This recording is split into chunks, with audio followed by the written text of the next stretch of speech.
بسم الله الرحمن الرحيم.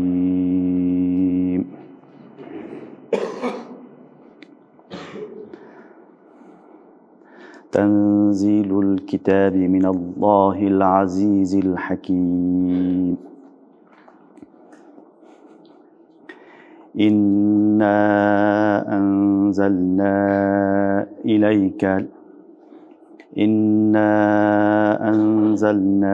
إليك الكتاب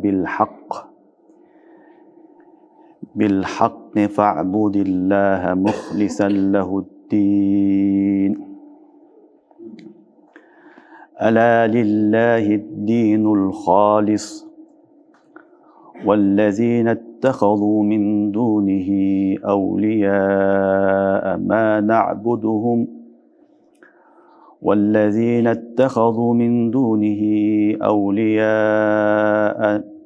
ما نعبدهم إلا ليقربونا إلى الله زلفى إن الله يحكم بينهم فيما هم فيه يختلفون. إن الله لا يهدي من هو كاذب كفار. لو أراد الله أن يتخذ ولدا لاصطفى مما يخلق ما يشاء سبحانه هو الله الواحد القهار.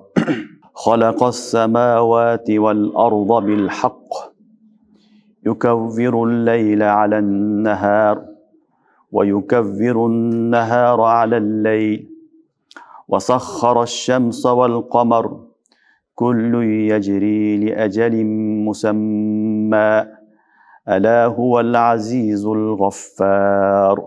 خلقكم من نفس واحدة ثم جعل منها زوجها وأنزل لكم من الأنعام ثمانية أزواج يخلقكم في بطون أمهاتكم خلقا من بعد خلق في ظلمات الثلاث ذلكم الله ربكم له الملك لا إله إلا هو فأنى تصرفون. إن تكفروا فإن الله غني عنكم ولا يرضى لعباده الكفر وإن تشكروا يرضه لكم ولا تزر وازرة وزر أخرى ثم إلى ربكم مرجعكم فينبئكم بما كنتم تعملون إنه عليم بذات الصدور. آمنت بالله صدق الله العظيم. Бұл кітап данышман күшті Аллахтың тарафынан түшірілген. Әлбетте біз бұны саға түшірдік. Бұл кітапты ақиқат шындық менен Аллаға сыйынған динди Аллаға қалыс қылып, жақшылап оққыла қалыс дин Аллаға таандық. Алланы таштап, башқаларды дос қылып алғандар, біз аларға сыйынабыз, Аллаға бізді жақын қылыш үшін дешет. Әлбетте Аллах Таалам алардың арасында талашқан мәселелер бойынша қиямат күні үкім қылады. Әлбетте Аллах хидаят бербейді жалғаншы кафырға. Егер Аллах өзіні бала алғанды қаласа, өзі жаратқан мақлуқтарынан өзі таңдап алмақ. Ал баладан, башқа шеректерден таза, ал жалғыз жана күшті. Аллах асмандарды, жерді ақиқат шындық менен жаратты. Түнді күнге айландырады, күндізіні түнге айландырады, жана айды, күнді жерге баш идіріп қойды. Бардығы өз мөнөтінде айланады. Мына ошол күштүү, кечиримдүү Аллах. Жана селерди бир нафстан жаратты, бир жандан жаратты, кийин анын жубайын жаратты. Жана селерге жаратып берди 8 жаныбарларды, малы мүлктү. Жана селерди жаратты энеңердин курсагында бир мезгилден экинчи мезгилде, бир халаттан экинчи халатта üç karangılıkta mına uşul selen Rabbinger mülktün padişahlıktın bari uşuğa taandık. Allah jalgız la ilahe illahu. Uşunday Allah'ın taştap kayaka baratasыңар. Eger siler küfürlük kılsaňar, albatta Allah Taalam silerge muhtaç emes. Allah pendelerge küfürlükdi jaşy, kafirlikdi jaşy görbeýdi. Eger şükür kılsaňar, razı bolasılardan. Bir adam başka bir adamdın jügünü köterbeýdi. Keyin barıňar Rabbiňerdiň aldyndan gaýtyp kelesiňer. Kılgan amalyňardyň bardygynyň kabar beresiňer. Albatta Allah yürekleri bilýüçi. Bismillahirrahmanirrahim. Bugünkü sabagybız Zumar suresi. Biz ötkende jaýynda okuganda Surat-ı Sad suretini okup süreni bütkenbiz. Elhamdülillah Allah'ın tawfiqi bilen inşallah gaýra bulatmata sabagybızda gaýra ile oşol kelgen jerden Surat-ı Zumar suresine gelgenbiz. Uşul jerden inşallah gaýra ulantabız. Allah Taalam jegil kılsın, kabul kılsın. Kur'an-ı Kerimde düşüngenge, amal kılanga tawfiq bersin. Jana Kur'an-ı Kerimde sabagyny har daim berýän Allah Taalam maga da silerge de tawfiq bersin.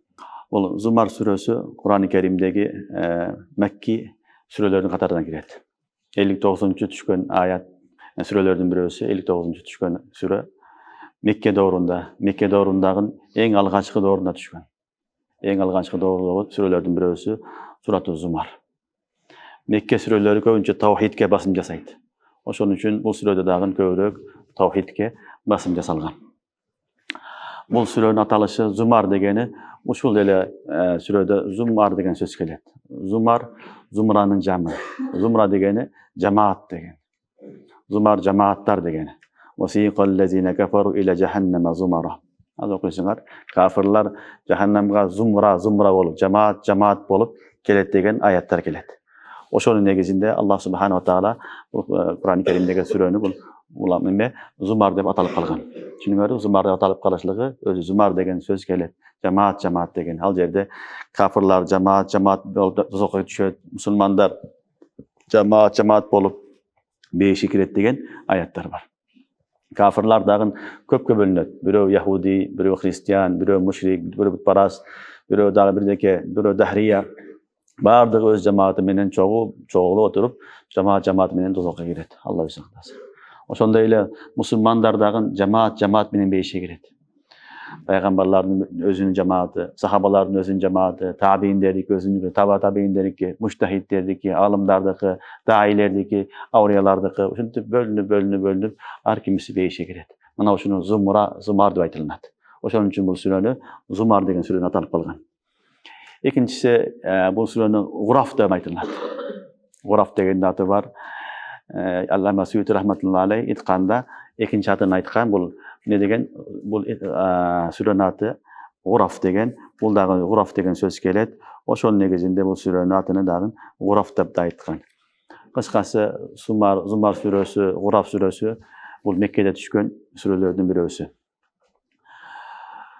Bu süre menen aldığın sürenin ortasındaky baýlanyş Sad suresinin ahirinde Allah subhanahu wa taala Kur'an-ı Kerim'de bayandap oşo menen süreni ayaktagan. Al ayat in huwa illa zikrun lil alamin. In huwa illa zikrun lil alamin. Albatta bu Kur'an jalpy dünýäge zikir eskertүүçü, jalpy azam zatyna eskertүүçü degen ayat kelgen. Wa la ta'lamunna naba'ahu ba'da hin. Bunun habarlaryny birazdan keyin, ölgönüňerden keyin, kıyamat günü gelgende bilesiňer degen ayat menen Sad suresi ayagyna çykkan. Emi Kur'an-ı Kerim'den başlalyşy, Zumar suresinin başlalyşy gaýra ele oşo Kur'an menen bolýar. Ökönün ortasynda baýlanyş uşul. Kur'an-ı Kerim'deki Zumar suresinin birinci ayatı Tenzilul kitabi minallahil azizil hakim. Tenzilul kitab minallahil azizil hakim degen ayat menen başlalat. Tenzilul kitab mubtada minallahil azizil hakim habar. Şunuňarby? Ne kitaptin düşüşlügi, bol kitaptin düşüşlügi hakim bolgan, aziz bolgan Allah'ın tarafından. Danışman bolgan, güçlü bolgan, galip bolgan Allah'ın tarafından düşkön degen ayat. Tenzilul kitabi minallahil azizil hakim. Tenzil bol nazala, anzala degen bir zamatda düşkön aýtylýar. Tenzil degen bölüp düşkön aýtylýar. Kur'an-ı Kerim'de anzala degen ismi koygan. Anzalal Furqan. Oşonda da tenzil dep aýtylýar.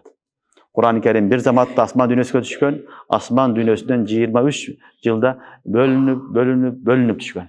Oşun üçün tenzil degen sözdü, mastardı Kur'an-ı Kerim'de Allah Subhanahu wa Ta'ala koldanıp atat. Şunu da sınarбы? Tenzilul kitab, bu kitap akırın düşüp atat. Kimin tarafından? Minallahil azizil hakim. Al kim? Aziz, güçlü, hakim, danışman, güçlü Allah'ın tarafından düşüp atat dedi. Demek bu kitap jönökey kitap emas. İn huwa illa zikrun lil alamin. Anın sebebi minallahil azizil hakim. Al düşkön kitap öte güçlü zat, öte danışman zat, öte katlı zattın tarafından, güçlü Allah'ın tarafından düşkön kitap dedi. Bu ayatda işaret kılıp atat. Eğer de sen Allah'a başı versen, kitapka iman keltirбесең, dinini kabul kılbasan, anda al aziz, al zat, güçlü zat. Seni жөн койбойт. Seni emне кылат? Azapka tartat. Seni jazaga tartat. Al aziz, güçlü zat. Bирок Allah Taala bul dünyada nege jazasın berбейт? Sebebi al hakim. Ekinci sıfatı hakim. Bul dünya jaza, darul jaza emas. Allah Taala kalasa jaza tartıp koyot. Bирок bul dünya darul jaza bolbogон üçün Allah Taala jazaga tartpayt. Al jazasını ahirette veret. Oşun üçün tanzilu minallahil azizil hakim. Allah'ın iki sıfatını alıp ketdi. Biri sıfatı celal, ikincisi sıfatı celal. Cemal sıfatı. Celal sıfatı al aziz, cemal sıfatı al hakim. Oşul hakim danışman bolgon zat, barın bilip turuvchi danışman zat, jana eç kimden jеңилбеген qahhar al aziz bolgon zattın taraftan düşkön kitap. Oşul kitapты Allah sizlerge hidayet kılıp berdi deyip birinci ayatda. Ne oldu? İnna anzalna ileykel kitabe bil hak. Elbette biz sana düşürdük uşul kitapты. Kitaptaki alif lam il ahd. El Kur'an-ı Kerim. Düşünüyor alif lam il ahd zihni. Kur'an-ı Kerim'de biz sizlerge ne kıldık? Sana düşürdük bil hak. Hakikatlık menen. Çındık menen. Çındık hakikatlı bayandaş üçün Allah Subhanahu wa Ta'ala özünün kelimetli kitabını Kur'an-ı Kerim'de sizlerge ne kıldık deyip? Düşürdük deyip. İnna anzalna ileyke sana düşürdük deydi. Elbette bu Kur'an'da sana düşürdük. Ne? Çındık menen. Ne kılış gerek? Fa'budillah muhlisan lehuddin. Sen fa'budillah Allah'a gana ibadet kılgın deydi. Allah'a gana ibadet kılgın muhlisan lehuddin dindi halis kılıp. Dindi halis bir gana Allah'a kılgın. Allah üçün gana sığıngın. Allah üçün gana ibadet kılgın degen ayatты Allah Subhanahu wa Ta'ala ikinci ayatta beyandap atat. Demek Allah Subhanahu wa Ta'ala'nın hikmetli kitabı, danışman ahırı kitabı Muhammed Mustafa sallallahu aleyhi ve sellem'e düşkün. Kur'an-ı Kerim en ahırı kitap, en büyük kitap, usul en süyüklü kitabı, en süyüklü peygamber Muhammed Mustafa sallallahu aleyhi ve sellem'e verilgen. Mana uçun Allah ayttat inna anzalna ileykel kitab. Elbette bu kitapты biz sana verdik deydi. Başkalara bergen jokpuz. Peygamberler içinden seni tanıdap sana berdik. Bil hak. Bu çındık. Bu kitapta hiçbir ne yok? Kemçildik yok. Hiçbir ayıbı yok. Kemçildigi yok. Kıyamatga çeyinki çınığı kitap. Bu жалган söyleben sözü, aytkan sözleri büt hak. Mına uşul kitapты sana berdik dep atat. Kitabul hak. Fa'budillah. Bolgonu ne? İbadet kıl. Allah'a gana sığın dep atat. Allah'a gana tavıngın, Allah'a gana ibadet kılgın, Allah'a gana sığıngın. Muhlisan lehuddin. Dindi halis kılıp degen söz. Yani din İslam bolsa, uçun din İslam'da halis bir gana Allah üçün kılgın degen söz. Kur'an-ı Kerim'de Allah Subhanahu wa Ta'ala hazır temhid kılıp, ihlas kılıp aytıp atat. Sebebi andan keyingi ayatlarda şirk meselesi kelet. Oşo şirkten aldın temhid katarı Allah Subhanahu wa Ta'ala ihlaslıqqa, жалгыз Allah'a sığınganга öküm kılıp, ökümde akırın tadricen düşürüp atat. Bul bir gana Kur'an-ı Kerim kelimetli kitap. Kur'an'dan başka da bunday nerseni tabaşı kıyın nerse. Oşonun üçün Allah Subhanahu wa Ta'ala aytpat. Muhlisan lehuddin. Жалгыз Allah'a halis işenim menen Allah'a sığıngın. Ne üçün? Ala lillahi dinul halis. Halis din Allah üçün taandık. Allah'a taandık. Halasa degen söz bardıq neseden aralaşmadan taza bolgan aytılат. Misалы süt bolsa, sütte 1 gram su bolbosa labanul halis dep aytılат. Labanul halis, şarabul halis Eçteki aralashmagan bolsa, süt var, içinde susu var, başka narsa var. Al halis süt emas. Aralashgan süt. Düşünüңөрбү? Allah aytып атат: "Ала лиллахи динул халис." Халис din, таза 100% халис din bir gana Allah'a taandык degeni. Dinde, ibadatta bir dagın Allah'dan başkanı koşpogula, aralashtırbagıla деген söz çıkat. Sütkö sudu aralashtıryp berseň, көрүнгөнү sütte көрүнө берет. İçinde su var. Ошондой эле ибадат кылганда жалгыз Аллага ибадат кылыш керек, ага башканы шерик кылбаш керек. Башканы кошуп келбеш керек. İnsanda dagın, ata-enеңди, устазыңды, досуңду, эле журтту башканы кошуп берген болсоң, өлдү. Ал ширк болот. Ал ибадат болбойт, халис болбойт, мухлис болбойт. Ихластуу дин, халис дин дегени bir aralashması жок, bir gana Allah үчүн деген, ушул халис дин. Сүйлөгөнүң, сабагың, окуганың, окутканың, намазың, орозоң, зекетиң бүт бардыгы ким үчүн? Allah үчүн. Эгер бир аз эле аралашып калса, ал халис болбой калат. Бир аз эле рияла аралашып калды амалыңа. Рия деген билебиз барыбыз, кожо көрсүн деген сөз. Же бирөө уксун деп кылып атабыз, же бирөө тариф мактасын деп атабыз, элге билдирейин деп атабыз. Ушундай сыпаттар кесиле, ал халыстан чыгып кетет. Ошон үчүн Кур'ан-ы Каримде Аллахым ала хабардар, уккула, көңүл бургула, лиллахи динул халис. Халис дин гана Аллага таандык деп атат. Ошон үчүн халис дин менен Аллахтын астына келсең, эми Аллах субхана ва таала сага кылган амалыңа жазасын берет, сообун берет. Халис дин менен Алла үчүн болбосо, кылган ибадаттын Аллахтын астына келгенде, Алла таала айтат: "Ана агна шурака мин ширк." Мен шериктерим жок эле, шеригим жок эле. Ким мага ибадат кылган болсо, келсин, мен сообун берем. Ким башкага ибадат кылган болсо, барып албалсын деген. Бутка сыйынсаң, фериштеге сыйынсаң, аулияга сыйынсаң, пайгамбарга сыйынсаң, тоого, ташка бирөө үчүн кылган болсоң, ким үчүн кылган болсоң, ошонун барып өзүң алып ал соогуңду. Өзүңдү алып ал дейт. Ана агна шурака мин ширк. Мага эч бир шерик жок дейт Аллах субхана ва таала. Менин шеригим жок. Ким менин үчүн кылган болсо, ошолор келсин, ошолордун соогуну мен беремин дейт Аллах субхана ва таала. Ал эми ким менен кошо башкага шерик кылган болсо, башканы кошуп койгон болсо, ал халис болгон жок. Ошон үчүн ага менин керегим жок. Аны ошол кимден алаткан болсо, кимге кылса, ошонун соогун алып алсын деген. Bir rivayet келет, Абу Хурайра разияллаху анху пайгамбар саллаллаху алейхи ва саллям сурайт: "Я Расулаллах, биз бир ибадат кылабыз, жакшылык кылабыз. Анан ошонун кылган ибадатыбызды, жакшылыгыбызды Алла үчүн кылабыз" дейт. Бирок кээде ошо кылган ишибизден элдерден дагы жакшы бир сөз уксак экен, рахмат, Алла разы болсун деген сөздөр уксак экен дегендей бир кабылоолор болот дегенде, Расулуллах саллаллаху алейхи ва саллям ушундай аятты окуган: "Ала лиллахи динул халис." Пайгамбар саллаллаху алейхи ва саллям айткан, халис дин болсо, ошо гана пайдалуу болот, каганы пайдасы болбойт деген. Ошон үчүн халис дин качан болот? Кылган ибадатың, намазың, орозоң, зекетиң, Кур'ан, сабагың, тесбиң, даватың, зикириң бүт бардыгы бир гана Алла үчүн. Элдер паланчыда намаз окуп каптыр дебесин деп, мешитке барып каптым десин деп, элден уялып, элден коркуп, атаңдан коркуп, энеңден коркуп, устаздан коркуп, кошунадан коркуп келген ибадат эмес ал. Чын жүрөктөн чыгарып, Аллахтын кулумун, Алланын өкүмү, мен Алла үчүн кылам дейт. Инна салати ва нусуки ва махяя ва мамати лиллахи раббил аламин. Ушул болуш керек. Биздин бүт бардык ибадатыбыз неге болуш керек? Аллахка таандык болуш керек. Ошондо Аллах субхана ва таала амалдарыбызды кабыл кылат, жана амалдарыбызга эмне кылат? Соогун да берет. Мына ушуну Аллах айтып атат: "Ала лиллахи динул халис." Дин билесиңер, дини ислам.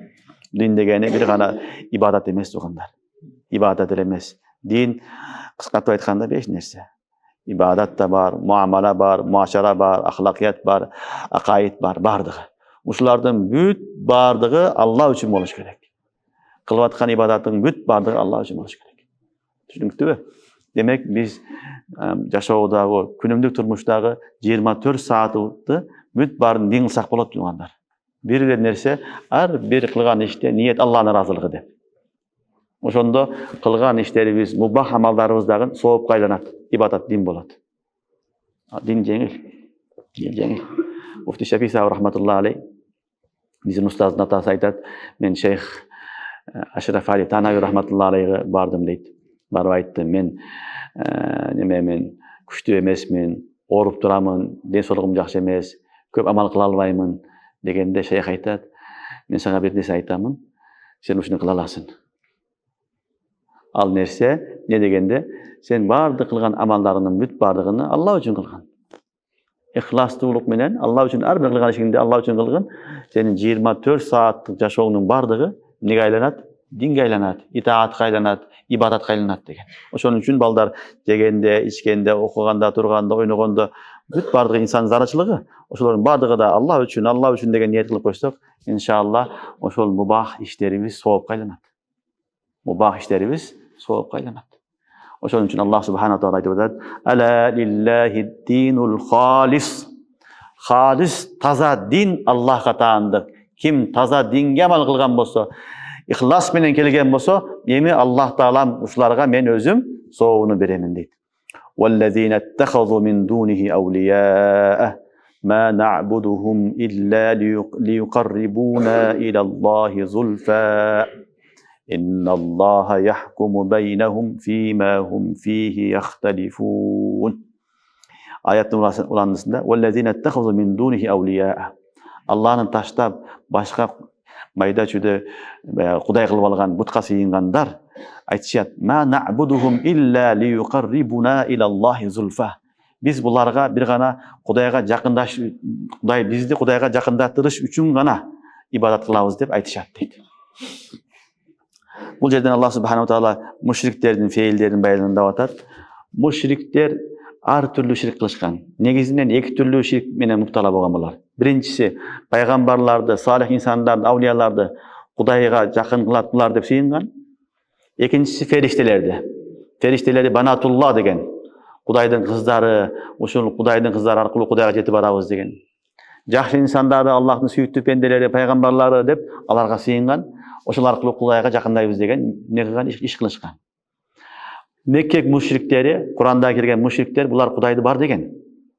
Инкар кылган эмес. Азыркы дахрия, азыркы дарвинизм, дахрия булар Кудай жок дейт. Булар Кудайды бар деген. Бирок Кудайга биз жете албайбыз. Аллах субханаху таала өтө бийик зат, улуу зат. Ага жетиш кыйын. Ага жетиштин жолу ушул аулияларды, пайгамбарларды, фериштелер аркылуу биз жакындайбыз деген алардын түшүнүгү бар эле. Булар Аллах субханаху тааланы азыркы падышаларга не кылган, кыяс кылган. Кыяс мал фарик. Азыркы учурда падышага жетем десе, падышанын астындагы вазирлерге, жакындарга жакындап, ошолор аркылуу падышага барасың. Ансыз падышага жетиш кыйын нерсе. Алланы дагы булар ушинтип түшүнгөн, ушинтип ойлогон.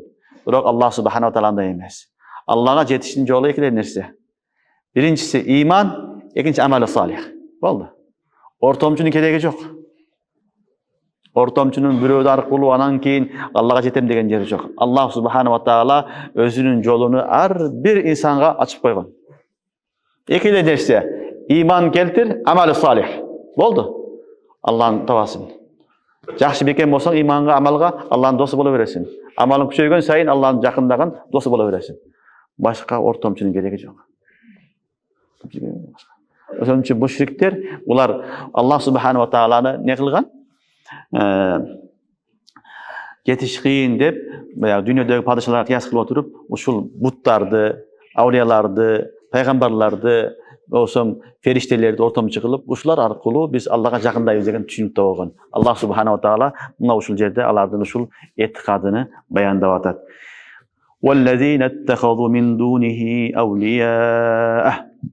Аллахты таштап башка буттарды кудай кылып алгандар, дос кылып алгандар айтышат. Эте каулу деген жери жок, бирок Ибн Аббас разыяллаху анху аяттарында, тафсирлеринде каулу деген сөз бар. "Калу ма нa'будухум илля лиюқаррибуна илаллахи зульфа". Алар айтышат, биз буларга сыйынганыбыздын максаты ушулар аркылуу Аллага жакындайбыз дейт. Зульфа курба манасында. Карип болуу, жакындоо деген мааниде.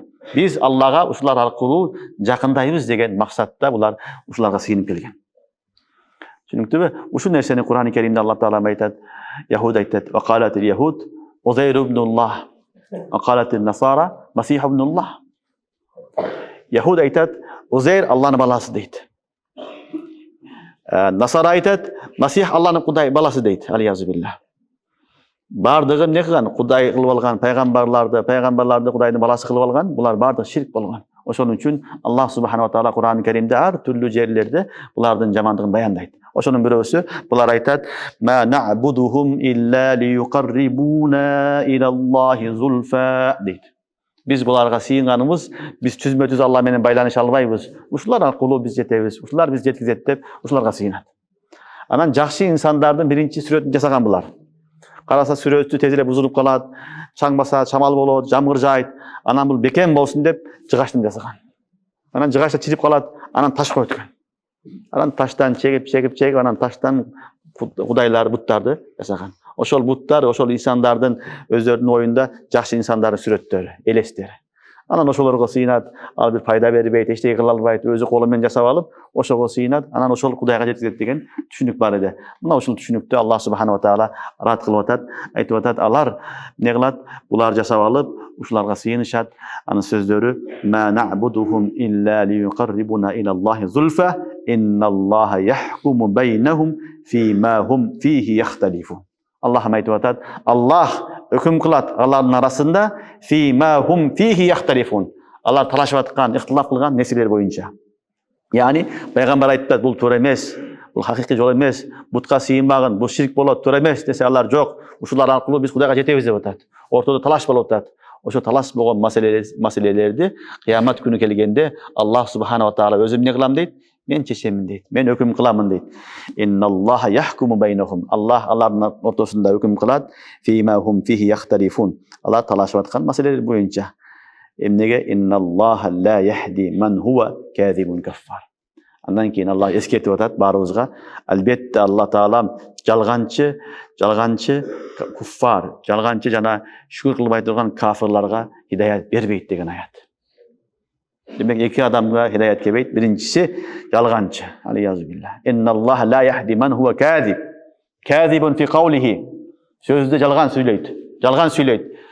Ал жаган айтпат да, Алла таалам биз ушулар аркылуу жакындайбыз, биз Кудай кылган жокпуз, Аллага сыйынып атабыз ушулар аркылуу деген сөз менен алдап атат. Түшүнүңөрбү? Жалганчы. Анан каффар дегени негизи шүгүр кылбай турган айтылат. Бул мубалага сыйгасы өтө көп шүгүр кылбоочу деген сөз. Нашүгүр деген сөз. Яни Алла таала берген неаматтарды танып, жаратканды эстен чыгарып, унутуп, жаратканды коюп, махлукка сыйынган бул эң акмактык.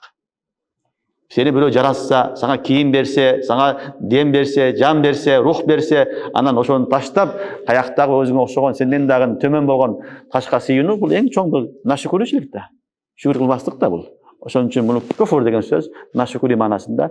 Эми күфүр кылган, шүкүр кылбаган, Аллага ишенбеген жалганчыларга Аллах субханала тағала эч качан хидаят бербейт дейт. Демек, Аллага шүкүр кылыш керек. Кийинки аяттарда Аллах айтат, Аллага шүкүр кылгыла дейт. Аллах таалам bizi жаратты, мусулман кылды, иман берди, ден соолук берди, акыл эс берди, илим, дин берип атат. Мындан өткөн неамат жок. Бүт баарын Кудай берсе, анан Кудайды танып, башкага өтүп кеткендик, бул эң чоң акмактык. Эң чоң адашуу ушул. Мындан өткөн адашуу болушу мүмкүн эмес. Ошон үчүн Алла таалам айтып атат: "Инналлаха ла яхди ман хува казибун каффар." Аллах хидаят бербейт дейт жалганчы кафирларга, шүкүр кылбагандарга Алла таалам хидаят бербейт дейт. Эми кийинки аятта Аллах субханала тағала аяттын уландысында ошол кафирлардын суроосуга жооп катары бир нерсени айтып атат. "Лау арадаллаху ан яттахиза валадан ластафа мимма яхлуqu ма яша. Субханаху хуваллахул вахидул каххар." Лау арадаллах яттахиза валадан. Эгер Алла таалам өзүнө бала алгысы келсе, баланы тарбия кылып алгысы келсе, ирада кылса, кааласа, ластафа мимма яхлуq.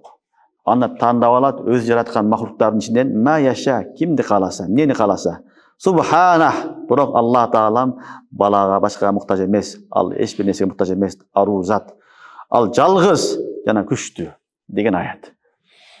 Лау бил фарз. Фарз махал деп айтылат. Ал нерсе болушу мүмкүн эмес. Махал деген болбой турган нерсени айтылат. Болбой турган нерсеге бил фарз Алла таалам эмне кылып атат? Аларга жооп катары айтып атат. Алар айтат эле, эмне айтышат эле? Фериштелер Алланын банатулла кызы дейт эле. Алла айтып атат, эми силер айткандай мейли менин дагы бала чакам боло турган болсо, анда неге мага кызды тандайсыңар дейт. Неге эркек эмес, кыз бала?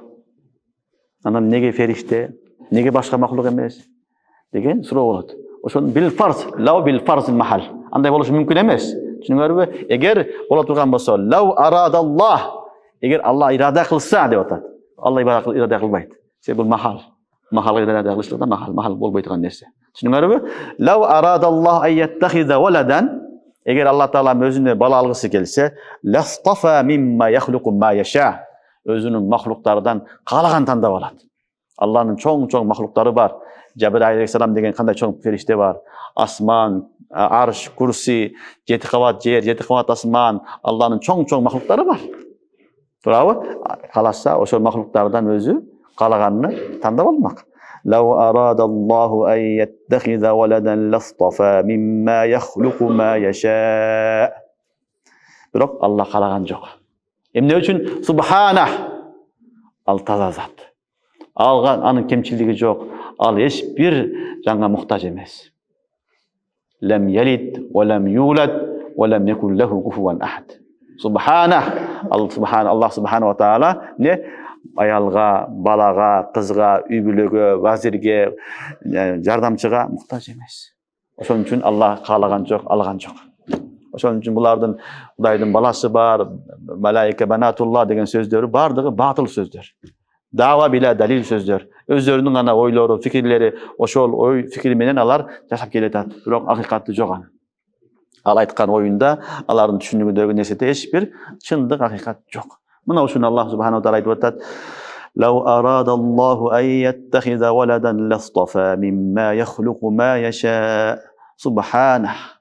Аллах кааласа өзүнүн махлуктарынан каалаганын өзүгө бала кылып тандап алат. Бирок каалаган жок. Эмне үчүн? Субхана. Алла эчтеге муктаж эмес. Эчтеге зарылчылыгы жок зат. Эмне үчүн? Хувал вахид, хуваллахул вахидул каххар. Ал жалгыз Алла, жападан жалгыз Алла, ал каххар. Эгерде Алла Тааланын шериги болсо, баласы болсо, ал шерик болуп калат. Вахид болбойт, тавхид болбой калат. Туурабы? Анан бала болсо дагы мин жинсиги болот. Мин жинси абихи болот. Түшүнүктүбү? Не болот? Инсандын баласы инсан болот, эшектик эшек болот, карышкырдык карышкыр болот. Жаныбардан адам төрөлбөйт, адамдан жаныбар төрөлбөйт. Ал-вала мин жинси абихи. Бала жинси абихи болот. Аллах субханаху таала жинси жок. Жалгыз зат ал, анын жинси жок. Туурабы? Халик махлук болду. Махлук жинси бар, халиктин жинси болбойт. Ошон үчүн Аллах субханаху тааланын не жинси болушу мүмкүн эмес. Алланын бала чакасы болушу мүмкүн эмес. Субхана, ал жалгыз, ал каххар, ал галиб, ал күчтүү. Ал күчтүү, алсыз зат балага, башкага муктаж болот. Биз инсанбыз, алсызбыз, бала чакага муктажбыз. Эртең карып калсам, балам карайт, кызым карайт, аялым карайт, бир туугандарым карайт дейбиз. Караганда, баса албай калсаң, белиң ооруганда жатып калсаң, ушулар кызмат кылат деп, биз алсызбыз, ушуларга муктажбыз. Ушулардын көзүн карайсың. Бирок Аллах субханаху ва таала ал-каххар, ал-галиб, ал-күчтүү, ал-азиз, ал эч бир нерсеге муктаж эмес. Анда андай кемчилдик, андай ой фикир деген нерсе болушу мүмкүн эмес. Ошон үчүн бул зат Аллах субханаху ва таала балага, аялга, вазирге, фериштелерге, пайгамбарларга башкага муктаж эмес.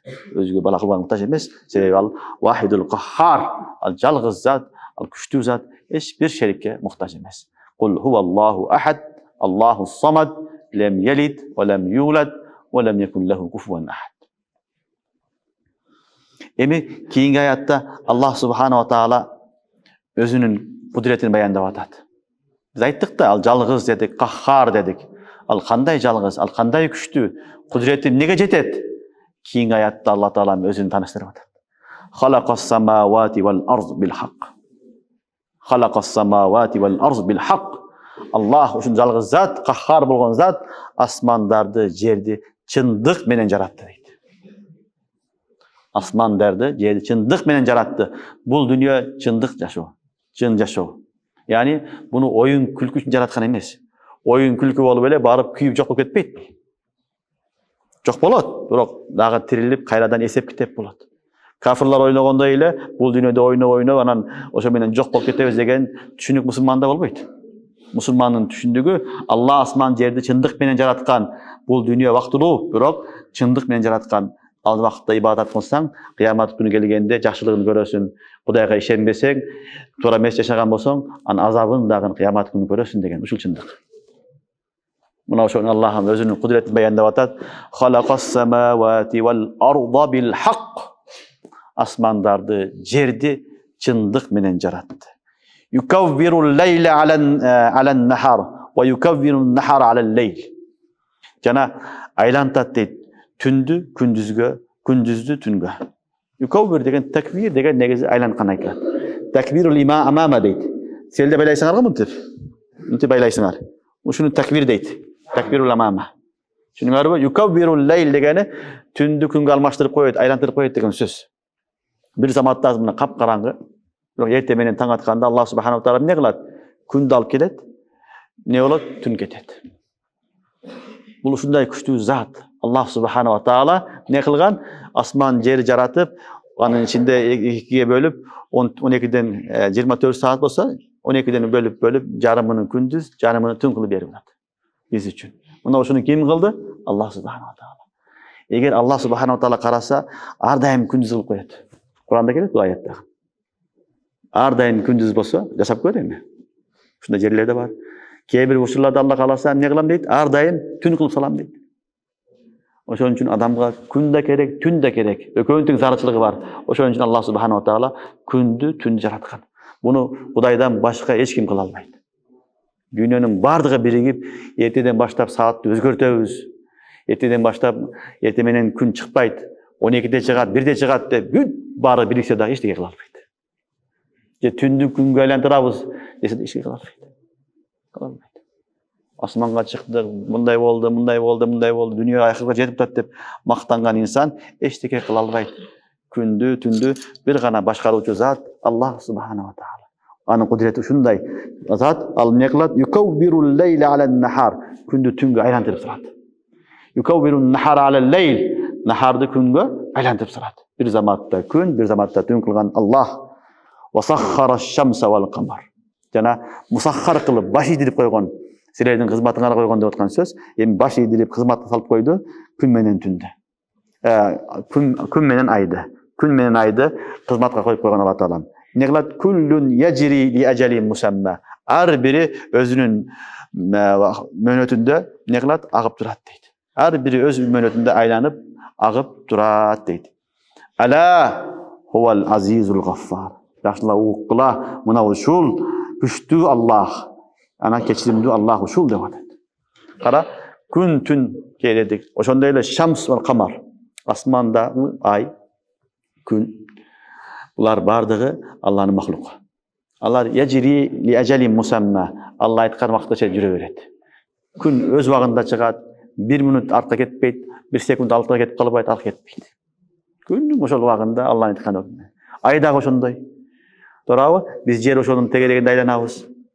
Булардын бардыгын ким жаратты? Аллах субханаху таала.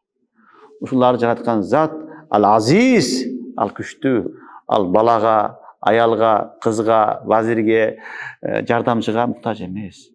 Бирок силер ширк кыласыңар, ширктин жазасын бериш керек эди, бирок Алла бербейт, себеби Ал-Гаффар.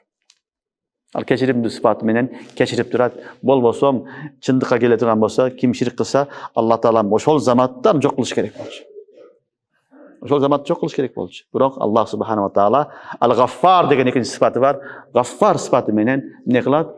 Аларды жок кылбай кармап турат. Ошон үчүн дүйнөдө мушрик да жашай берет, бутпараст да жашай берет, кафир да жашай берет, мусулман да жашай берет, ак, кара, жаман, жакшы баары жашай берет. Баары жашай берет. Себеби Алла Таала эмне? Гаффар деген сыпаты менен Саттарул Уюб, Саттар, Гаффар сыпаттары менен Аллах эмне кылат? Жашырып келет, кечирип келет. Ахиретке келгенде анан көрсөтөт, өзүн таанытат. Ал зат кандай зат экенин. Түшүнүңөрбү? Мына ушуну Аллах айтып атат. Халакас самавати вал арза бил хакки юкаввирул лейла алан нахари ва юкаввирун нахара алал лейл. Ва саххара шамса вал камар. Kullu yajri li ajalin musamma. Ela huval azizul ghaffar. Mына ушул азиз, гаффар болгон күчтүү зат Аллах субханаху ва таала. Андан кийинки аятта, 6-аятта Аллах субханаху ва таала эми инсанды баяндап атат. Күч кубатын баяндап атат, Аллах таала өзүнүн кудуретин баяндап атат, таныштырып атат. Биринчи асман, жер, ай, күн таныштырды. Ушул асман, жер, ай, күндү, ушул дүйнөнү биз үчүн жараткан. Кийинки аятта ушуну айтып атат. Булардан максат биз үчүн Аллах таала ушуларды жараткан. Бул максат эмес. Адамдар асманды, жерди, тоо ташты ыйык тутуп алган. Ал инсандын кызматына жаралган махлук өзү. Мына ушул инсанды Аллах таала жараткан ахиретке, ушул дүйнөнү инсан үчүн жараткан. Инсанды кантип жараткан? Аллах субханаху ва таала кийинки аяттарда баяндап атат. Халакакум мин нафсин вахида. Силердин баарыңарды бир жандан жаратканбыз дейт. Силердин баарыңарды бир жандан жаратканбыз. Сумма жаала минха завжаха. Кийин андан анын жубайыны, аялын жараттык дейт. Ва анзала лакум минал ан'ами саманiyata azwaj. Силерге жана силерге 8 түрдүү жаныбарларды түшүрдүк дейт. Яхлукукум фи бутуни уммахатикум халкан мин ба'ди халк. Силерди энеңердин курсагында жараттык дейт. Халкан мин ба'ди халк. Бир акыбалдан экинчи акыбалда. Фи зулуматин салас. 3 караңгылыкта. Заликумуллаху раббукум. Мына ушул силердин Раббиңер. Лахул мулк. Падышалык ушул Аллахка таандык. Ала ла илаха иллаху. Анын шериги жок бир жалгыз Аллах. Фанна тусрафун. Ушундай Аллахны таштап кайсыл жака бурулуп баратасыңар деген аят. Халакакум мин нафси вахида. Аллах айтып атат, силерди бир жандан жаратканбыз дейт. Ал жан Адам алейхиссалам. Адам алейхиссаламды жаратты Аллах субханаху ва таала. Анан не кылды? Сумма жаала минха завжаха. Кийин анын аялын жаратты деп атат. Сумма жаала минха завжаха. Сумма ли таркиби жүнү келип атат. Аллах субханаху ва таала Адам алейхиссаламды жаратып, Адам алейхиссаламдын не кылган Арафат тоосунда анан ахыт мисак алган. Ошол жерде эмне кылган? Белинден бүт зуриятын чыгарган. Хадисте де келет. Зуриятынын бардыгын чыгарып, өзүнү таныштырган. Аласту би раббикум калу бала дейт. Ал мисак деген ушул. Ошону айтты Аллах таала. Силердин баарыңарды бир эле заттан Аллахым жараткан. Ал Адам алейхиссалам. Бабабыз ким? Адам алейхиссалам. Ва жаала минха завжаха. Кийин аны аялын жараттык дейт. Хава энебизди Адам алейхиссаламдан калган топурактан жараткан. Халакаха min tinati Adam. Min tinati Adam. Adam aleyhissalamдын калган топурагынан Хава энебизди жараткан. Алла таалам кийин ошол Адам менен Хавадан адам затын жараткан. Дүйнөдө азыр 8 миллиард канча адам болсо, ушулардын бардыгы баары эле 2 адамга калат. Адам ва Хава. Ушунун урпагы, ушунун зуррияты. Мына ушуну Аллах айтып атат. Халакакум мин нафсин вахида. Аллах силерди бир жандан жаратты. Сумма жаала минха завжаха. Кийин силерге жубайыңарды жаратты дейт. Ва анзала лакум минал ан'ами саманiyata azwaj.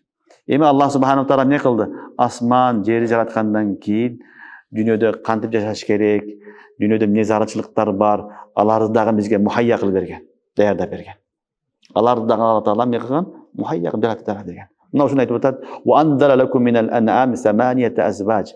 Жана силерге 8 түрдүү жаныбарларды жаратып бердик дейт. Анзала халака манасында. Анзала дегени түштү деген сөз негизи. Түштү десек де туура, себеби бул не болду? Ушул жаныбарлар асмандан түшкөн сууду ичип жаралган да. Ошон үчүн анзала деген сөз айтылып атат. Бул халака манасында. Жана силерге жаратып бердик. Саманiyata azwaj. Нени? 8 түрдүү жаныбарларды. Негизи бул 4, эркек ыргачы болуп тур 8 болот. 2 кой, 2 эчки, 2 не? Уй, 2 ибл. Минал маъз иснейн, ва минал бакар иснейн, ва минал ибн иснейн. Деген аяттар бар. Билесиңерби? Ва минал маъз иснейн. Ошол. Аллах субханаху таала 4 түрлүү жаныбарды Куранда айтат. Тө, уй, кой, эчки. Алардын эркек ыргачысы болуп туруп канча болот? 8 болот. Себеби эркек ыргачы ар бир өзүнчө бир пайдалуу нерсе, ар биринин максаты башка болот. Ошон үчүн саманiyata azwaj. Aslında en köp kollanılan, en köp işletilgen nesi uşular. Dünyanın kayerge var ba, adam zatı uşulardı cep, uşular men yaşaydı. Ушунун sütün içesin, uydun, töөнүн, койдун эчкинин. Ушунун этini жейсин. Ушунун терисini аштап кийесин, кийим кылып. Ушуну минип иштейсин, ушуну минип алып туруп жер казасың, башка кыласың. Бүт бардыгы ушул жакта калат.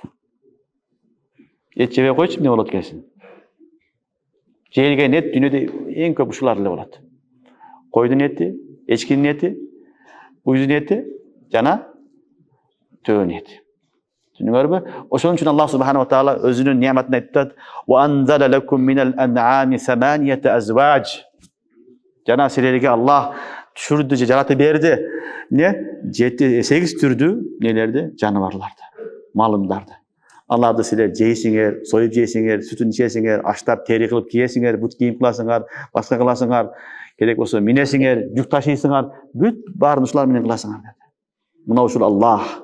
Ушул Аллах. Аллах ушулардын бардыгын берсе, эми сен эмне кыласың? Ошол койду алып барып туруп, бутка барып соёсуң. Ошол нерселерди барып бутка арнайсың. Кудайга арнабайсың. Бул эң чоң акмактык, эң чоң адашуу деген ушул болот. Мына ушуну Аллах эскертип атат. Аллах ушундай зат силерге түшүрдү, жаратып берди 8 түрдүү жаныбарларды. Деп туруп, эми адамдын жаралышыга өтүп атат Аллах таала. Яхлукукум фи бутуни уммахатикум. Аллах силерди жаратат энеңердин курсагында. Халкам мин ба'ди халк. Бир халаттан экинчи халатта. Бир абалдан экинчи халатта. Эненин курсагында адам баласы 7 жолу өзгөрөт. Суратул Муъмининде Аллах таала айтат. Биринчи суу болот, анан музга болот, анан эт болот, анан кисауна лахм болот, анан лахм болот, сөбөк болот деп айтат. 7 түр ахвал келет адам баласына. Өзгөрүп балып анан ошондо отурган инсандар инсанга айланып атабыз. Буну Аллахтан башка эч ким кыла албайт. Мүмкүн эмес. Ошо фериштең, ошо кудайчаларың, буттарың эч кыла албайт. Аллах айтып атат, Аллах ушундай зат: "Яхлукукум фи бутуни уммахатикум халкам мин ба'ди халк." Көрдүңөрбү? Бир абалдан экинчи абалга өзгөртүп туруп силерди не кылат? Инсан кылып жаратат. Кичинекей тамчы суу кийин келишкен инсан болуп чыгат. Көрүп атасыңарбы Аллах субханаху таала кудретини? Буну ким жаратат? Алладан башка эч ким буну жаратышы мүмкүн эмес. Ушул зат Аллах. Валлахул вахидул каххар. Жалгыз Аллах, күчтүү зат Аллах субханаху таала. Ушуну Аллах айтып атат: "Уммаха фи бутуни уммахатикум халкам мин ба'ди халкин фи зулуматис салас." Фи зулуматис салас дегени 3 караңгылыкта дейт. 3 караңгылыкта. Курсактагы караңгылык, эненин курсагында. Жатындагы караңгылык. Үчүнчүсү чел кабыкта караңгылык. Чел кабыкта караңгылык. Ошо 3 ахвалда зулуматис салас болот. Зулуматис салас эч ким байкабаган жерде, эч ким ойлобогон жерде Аллах субханаху таала жаратып атат. Биздекен жаратсаң көрүп карап турасың да. Мындай карап, мындай болду, өсүп атат, мындай кылайын деп, суу куяйын, мындай болду деп карайсың. Инсан ушундай да. Туурабы? Ал көрүнбөгөн жер, уммахат, бутунун уммахат, эненин курсагы, рахымда, жатында, анан чел кабактын ичинде, ошол жерде Аллах таала ошого ме берип атат. Ошого көз жаратып атат, жүрөк жаратып атат, ички органдарды, азаларды, бүт бардыгын берип, инсан таратат. Ушундай жаратып атат, ошол курсагында турган эне билбейт аны. Ата эмес, эне билбейт, курсагында турган эне билбейт аны.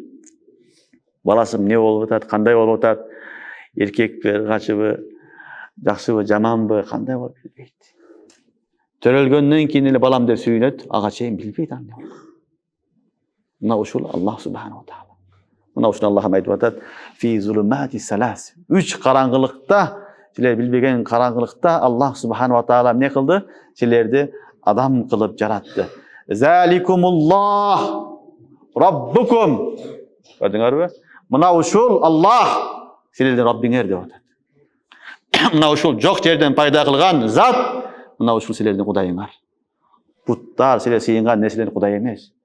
Силерге жараткан зат мына ушул Аллах деп. Заликумуллаху раббукум. Мына ушул Раббиңер Аллах, ушул Раббиңер сыйына турган кудай, ушул лахул мулк. Мүлк да ушуга таандык. Мүлк падышалык дагы мүлктүн бардыгы Аллага таандык. La ilahe illahu. La ilahe illahu. Anın hiçbir şeriki yok. Al şunday zat ağa şerik gerek emes, boluşu mümkün emes. Anın la ilahe illahu hayır aytып atat. Anın hiçbir şeriki yok. Жалгыз. Fa anna tusrafun. Em şunday Kudayı taştap, sizler kayaqa baratasыңар деген söz. Salafa деген söz burulup ketkendi aytат. Ukpastan burulup ketip kalganda aytılат. Fa anna tusrafun. Şunday Kudaydı jaratkanды unutup, emi kayda baratasыңар деген söz. Emi sizler ahmaksыңар, андай kılbagıla, kayırılbagıla, uşul jaratkan zatты tanıp, oşogo bargıla, oşogo gana sıyıngıla, ağa hiç kimdi şerik kılbagıla деген ayet. Düşünüңөрбү?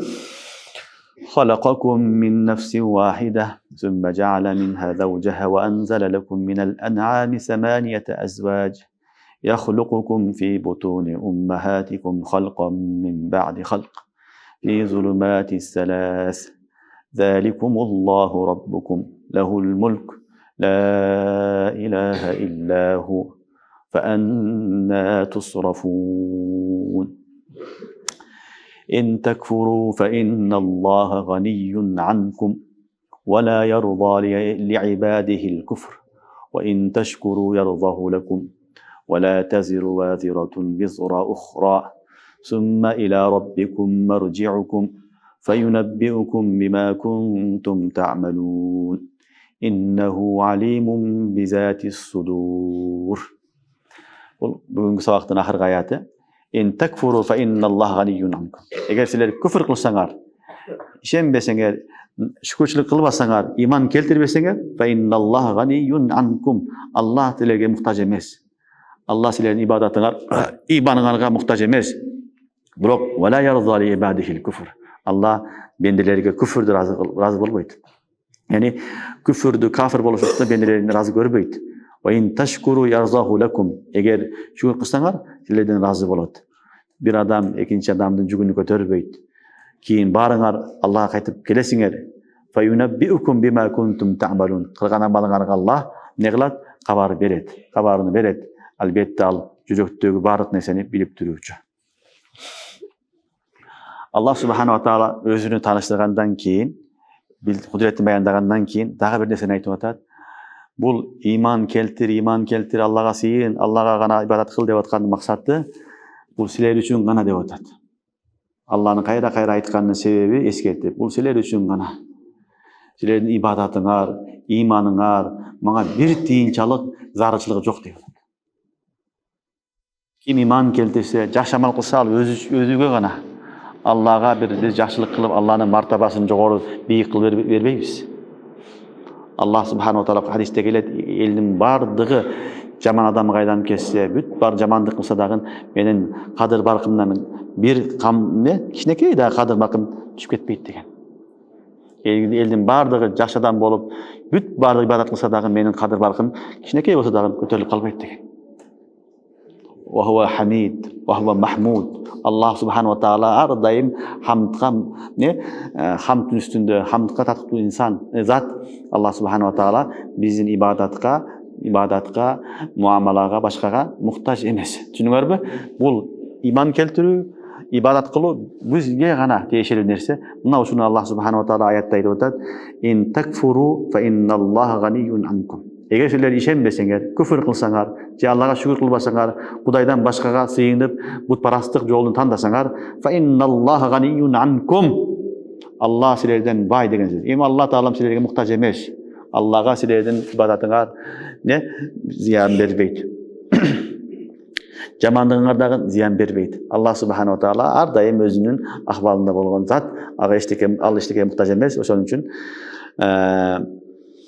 sizler barıňar küfürlük kılsaňar dagyn fa innallahu ganiyyun ankum muhtaç emesillerge ve la yarza li ibadihil kufr. Biroq keýingi ayatda aytyp atat, ulandysynda biroq bendelerine küfürdy razı görbeýt dep atat. Emi Allah subhanahu wa taala bendelerinden kafir bolgandy jakşyny görbeýt. Emi küfürlükdi Allah jaktyrbayt. Küfürdy dagyn imandy da Allah jaratkan. Hakdy, batyldy barını Allah jaratat. Biroq Allah subhanahu wa taala bendelerge razı görgen jolu al hakikat iman jolu. Küfür dinsizlik jolda Allah yaxşı görbeýt, razı görbeýt. Jaratkan biroq yaxşı görbeýt. Çünki oşoň üçin kafirdi Allah jaratat, imandy Allah jaratat. Halk bardığınıqı. Anan insanga ixtiyar berilgen. Jaratıp koygan Allah Taala жақсы жолду, жаман жолду. Тандоо ixtiyarın berilgen emi. Bul ixtiyarı külli emes, cüz'i. İxtiyarı cüz'i menen biz ne kılabız? Amal kılabız. Жақсы жолду тандайбыз, ошого жараша Allah soğuptu берет. Жаман жолду tandasan, ошого жараша azabын alasın. Bul ixtiyarı cüz'i.